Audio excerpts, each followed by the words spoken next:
Bonjour les amis. Il y a plusieurs stagiaires en formation, en coaching, qui me posent souvent cette question, est-ce que c'est vraiment important d'être certifié, d'être accrédité par un organisme, soit de formation, soit un organisme comme une fédération professionnelle du type SF Coach, ICF, Fédération européenne de coaching, de je sais pas quoi, etc. Moi, ma position là-dessus est très claire. Ça dépend de vous.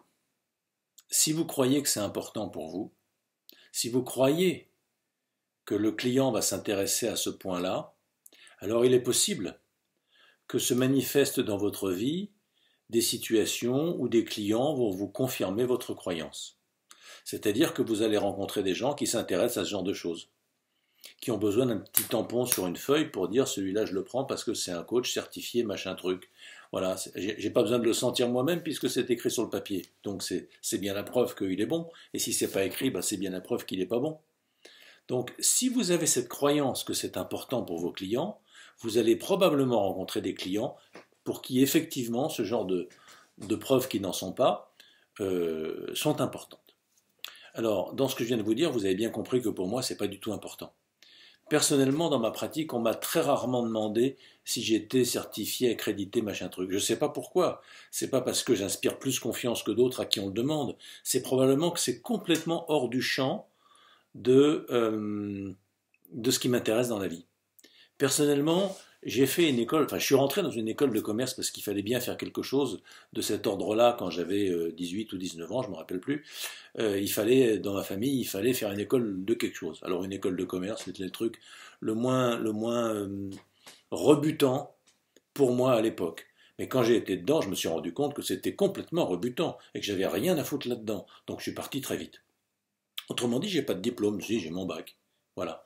Mais si vous voulez, c'est pas vraiment un diplôme reluisant le bac. Surtout quand vous naissez dans une famille où tout le monde a le bac, et ben vous avez le bac et puis c'est tout.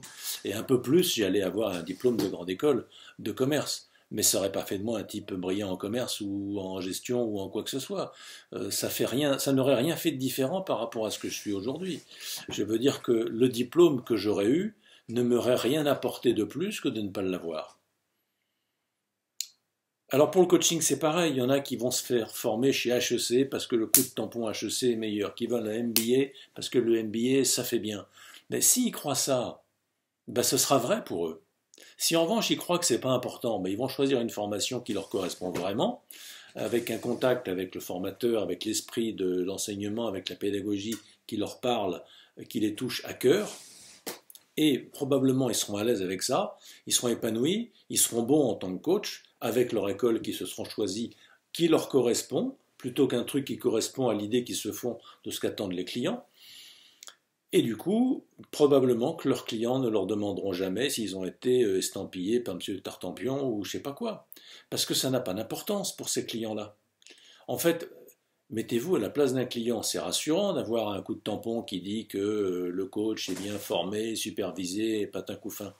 Mais en fait, les clients ne sont pas au courant de tout ça. Alors c'est rassurant, sauf qu'ils ne se posent même pas cette question. C'est à vous de faire en sorte que le client soit tellement rassuré, tellement en confiance, tellement intéressé par ce que vous proposez, que la question de la confiance ne se pose pas. La réponse de la confiance s'impose d'elle-même. Du coup, la question de la légitimité ne se pose pas non plus, parce que cette légitimité, elle est évidente dans l'esprit du client qui vit avec vous un entretien de bonne qualité, qui très vite se rend compte que vous connaissez votre métier, que vous êtes complètement sur le pont, vous n'êtes pas en train de roupiller au fond du wagon, que vous n'êtes pas en train de réciter votre leçon comme un petit garçon, une petite fille qui a été bien conformé sur les bancs de l'école. Vous êtes quelqu'un qui avait du tempérament, qui est vraiment dans la vraie vie, vous avez mis vos deux doigts dans la prise et vous avez pris le jus. Et voilà, ça fait de vous un coach.